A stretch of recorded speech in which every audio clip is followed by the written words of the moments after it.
What's going on, guys? Vu of Envu Films back with another video, and I'm going to be talking about Sony's new lens release, the Sony 24-50 G lens, f2.8 to be exact. In terms of the modern day definition of new, it is released within the past 2 days. So if it's 2 days old, it's not new anymore, and we're already waiting for the new model to come out. Those of you who have subscribed to me know that I'm a Sony fanboy douchebag, and if you haven't subscribed to me, you should subscribe to me right now, because I have posted over 600 videos and I only have like a little bit over 27,000 subscribers, which means my content is trash.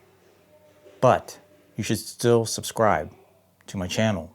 As much as people like to shop at these high-end brands, high-end stores, sometimes you still need to go to Walmart to get your basic stuff. That is what I'm here for. Like and subscribe immediately. Back to the original topic. As a Sony fanboy douchebag, I like what Sony does. They have been very innovative with their camera body releases. They have been relatively innovative with their lenses in terms of making the lenses smaller, making the autofocus really fast, and of course, making it just lighter. They also innovative multiple different ways to make the lenses a lot more expensive, and innovative many ways to hand these to YouTubers for them to review and hype them up for you to spend money on these overpriced lenses. Yes, they're overpriced, but the reality is they are all very good lenses. Believe me, I know. I have spent a lot of money on them, including this little doozy right here, the 24-70 f2.8 GM2. This lens is great. It is fantastic. It is what you would expect out of a 24-70, not only in terms of quality, but also the focal length is very much what you'd expect a 24-70. And with that said, it seems like Sony is trying to step out of the box a little bit and starting to toy with different focal lengths that general photography and all this other bullshit don't usually mess around with. You know, you're always looking at 24-70, 16-35, the standard primes, 24, 35, 50, 85, I like the fact that Sony is doing other things in terms of focal lengths. The only problem is they aren't really innovating this time at all. They're copying other third-party brands, and they're probably marketing better. They're probably targeting YouTube D-bag viewers better, and they're gonna probably sell a lot more. I don't doubt that their version of the lens is gonna perform better than the third-party versions in terms of like sharpness to the corners where no one really looks at, and autofocus performance that probably only a sports photographer would need, because I'll be honest with you, you can buy any lens, and with pretty much any Sony camera, I mean, even as old as an A7 III, if you know what you're doing, and if you're not a piece of trash, you're gonna get stuff in focus for anything, 100% of the time, other than probably sports photography. You're probably gonna need a G Master lens with, the fastest autofocus, faster than I am in bed, autofocus for, your high speed needs. But from the 24-50 and then the rumored 16-25 f2.8 wide angle lens, as well as the rumored Sony 24-70 f2, most likely G Master lens, rumored to come out and announce sometime this year, I think. They aren't really innovating. They're just copying what other brands have already done. And I'm not gonna lie, I'm probably going to cop that 24-70 f2, but I'm going to tell you right now, I'm going to have some issues with it, and I'll try to discuss with you really quickly. First of all, their 24-50 G lens is pretty much just copying what Tamron already did with the 20-40. And most YouTube D-bag vloggers are probably going to want a 20mm because of the active stabilization, right? It's cool that it goes to 50, but from 40 to 50 is not as big of a difference as from 20 to 24 in terms of the look. So do I prefer using a 50 over 40? Yes. But do I prefer using a 24 over a 20 for D-bag vlogging, holding it out like this? No.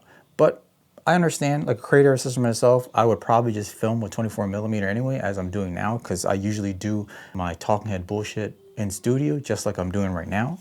Sony could probably take some hints from a company like zhiyun in terms of how zhiyun is creating new lights versus how Sony is creating new lenses. You don't always have to stick with those same standard focal lengths that everyone knows about. You don't have to always stick with the same apertures that everyone seems to expect out of lenses. You don't have to always do f2.8, f1.8, f1.4. They need to step out of the box, unlike most of YouTubers these days that just keep doing the same videos as each other. Same RGB lighting, same sponsorship reads, same script, same everything. And it's driving me crazy.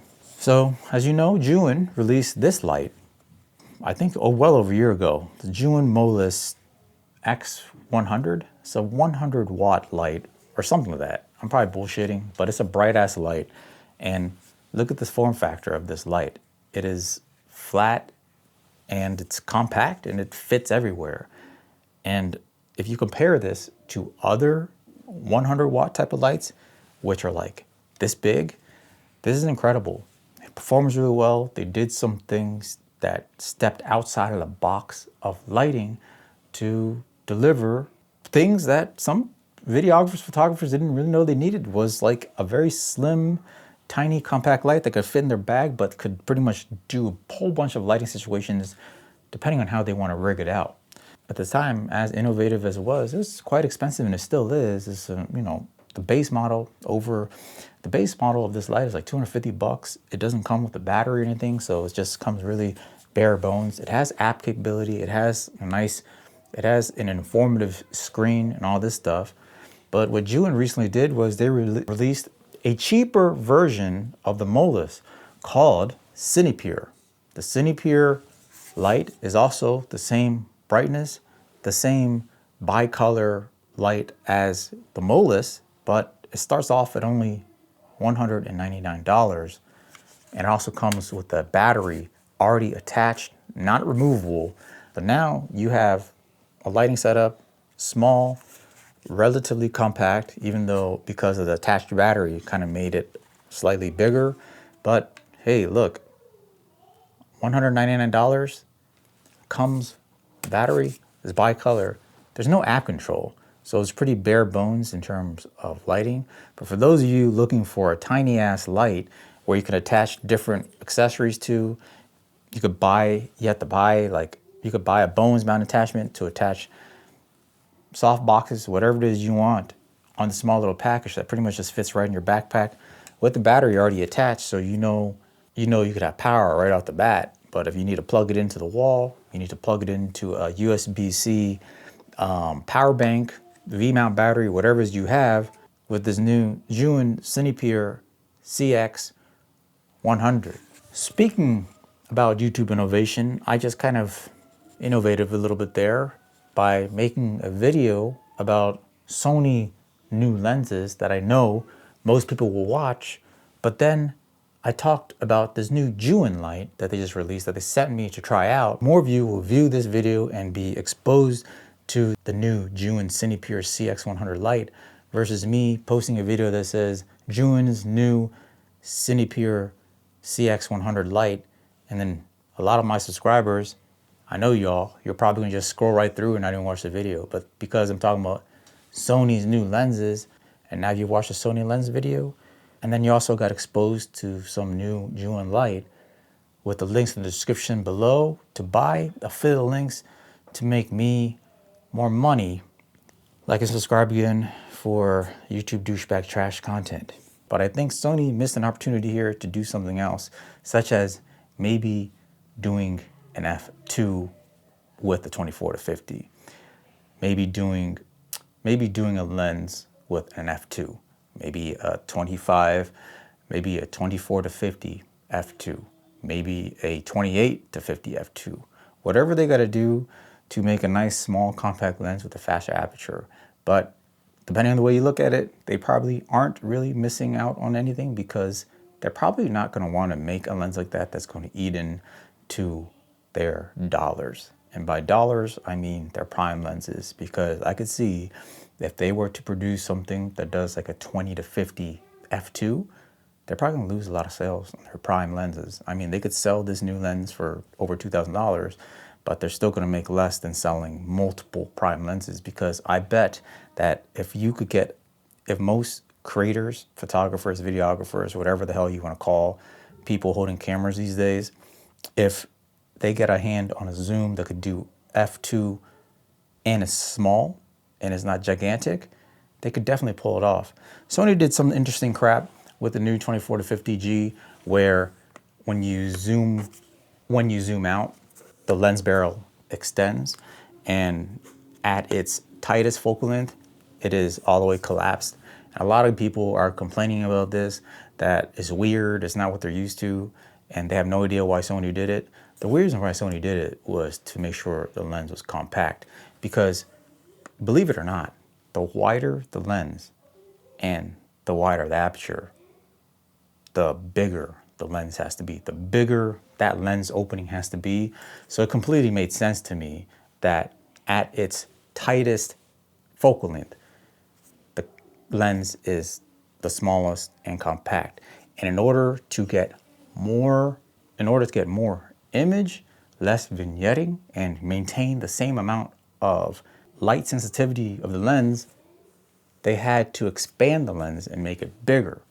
But as you can see, the difference between 24 and 20 is actually not that much. So this is 24 on the Tamron 20 to 40 millimeter lens. And then, so this is a 24 millimeter. This is 24 millimeter on a Tamron 20 to 40. And this is 20 millimeter on the Tamron 20 to 40. As you can see, the difference is not that big. And the fact that Sony, and I think Sony could have made it a 20 to 50 and not sacrifice too much size on that new lens. So I have no idea what they're doing there, but maybe that's also why they're trying to release a 16 to 25, because now they could make even more money, right? People are gonna buy the 20 to 50 and they're gonna pair it up with the 16 to 25. Now they're gonna be able to sell two lenses to the same D-bag for over $1,000 each. Good for them. They know how to market and they know how to make money, and that's why they are a very successful camera company right now. Their next lens, they're copying off of Canon basically, but the only difference is they're going to be able to do a 24 millimeter 270 f2 massive lens versus a 28 to 70 f2 that Canon is doing. And the rumor has it that the Sony lens, even though it's a 20 mil 270 versus, even though it's a 24 to 70 versus a 28 to 70, it is still going to be about the same size as a Canon, and it's also going to be lighter. Great, fantastic.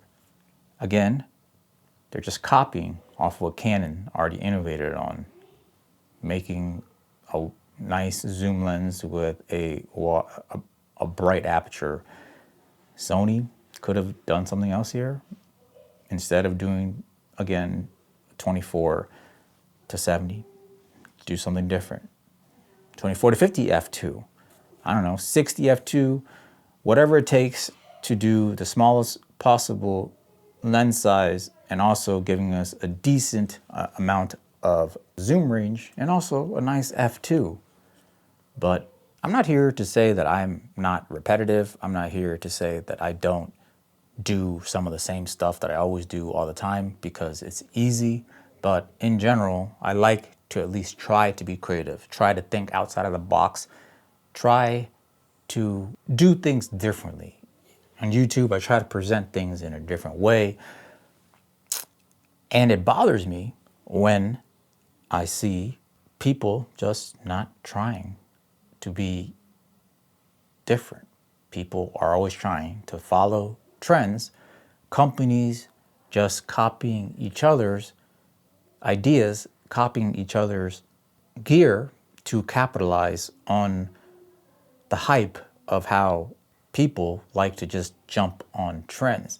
Why do you think most IG Reels, TikToks, YouTube Shorts are using the same music tracks?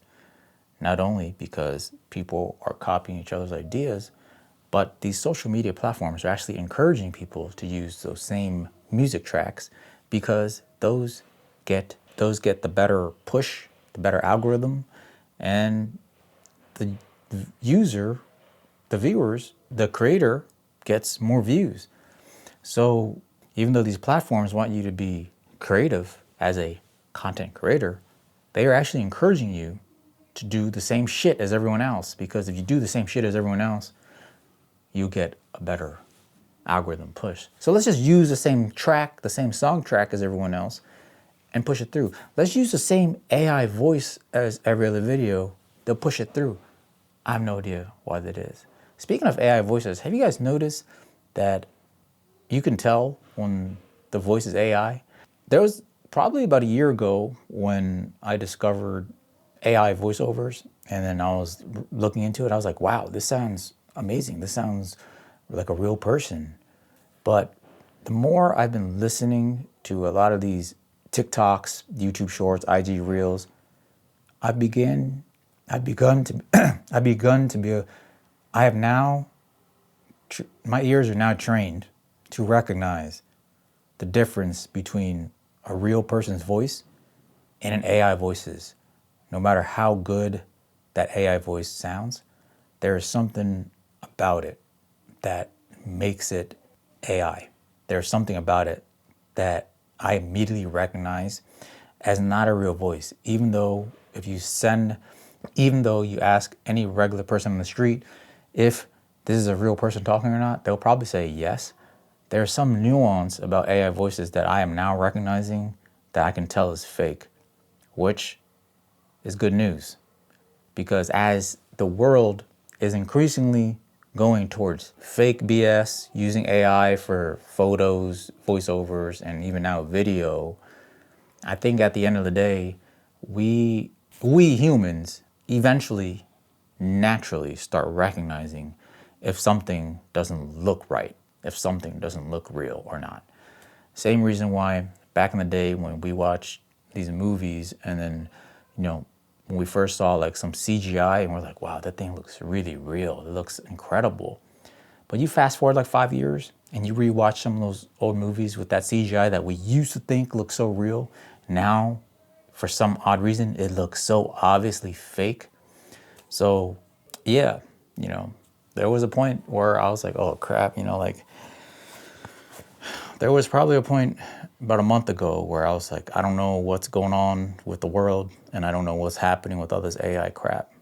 But I think there's hope, because as long as I have some ability to be able to discern something that is authentic versus something that is made by a computer versus something that is made by a computer versus something that is made with a computer algorithm, I have hope. Because at the end of the day, as a human being who was created by our creator, we are built in his image and we are creators ourselves, just as the endless ways of how animals in nature are created, plants in nature are created. We need to be able to create things on our own with our abilities, with our creativity that is ever changing, our thoughts that is always doing things, always thinking about different ways of doing things. We need to get back to the craft of just doing things from scratch versus just taking templates, using AI to create things for us. At the end of the day, everything with extreme value in life, everything that is worth doing in life, takes a lot of effort. You've heard the term, no pressure, no diamonds, no pain, no gain. Everything that is worth it takes sacrifice. With that said, sacrifice some of your finger energy, click that subscribe button, like the video, comment, say something, and I'll respond with an emoji that might not be appropriate to the question, but I'll read it. And of course, till next time, Lighten up. Hey man, you buy the new DJI Action 4 camera? I might to replace my GoPro Hero 11. Oh my god, that camera, it trash. Bro, there's like 6,000 tube douche reviews of the DJI Action 4. The footage looks pretty dang good for an action camera and doesn't overheat. You cannot know if you like the product before you even try it.